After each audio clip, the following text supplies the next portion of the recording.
Hello everyone and welcome back to another video. In today's video I'm going to show you how to connect Etsy to Zapier.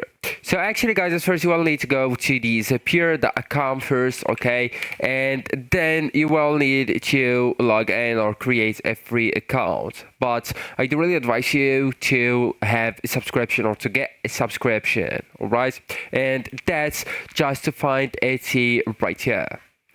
Now, just go ahead and click on Create right here, Create button that's located at the top left corner of the website, and then just go with Zaps.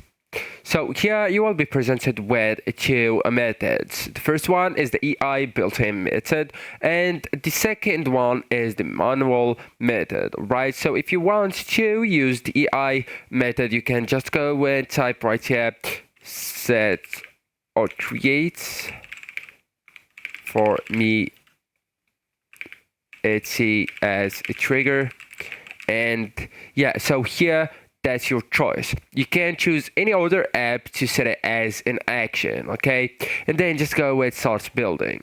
If you want to go with the manual method, you can go with trigger here, and then just look for Etsy, and as I told you, I'll need subscription to find it and to select it, and then you will need to select the trigger event you want, like some common options like a new listing, so when a product is listed, a new transaction when someone buys an item, new shop receipt for completed purchases. Then just go with continue and connect your Etsy account. So you will find an option like sign into Etsy. A pop-up window will ask for you or your Etsy login, then just log in and authorize Zapier to access your shop data. And once connected, select your Etsy account in Zapier and click continue.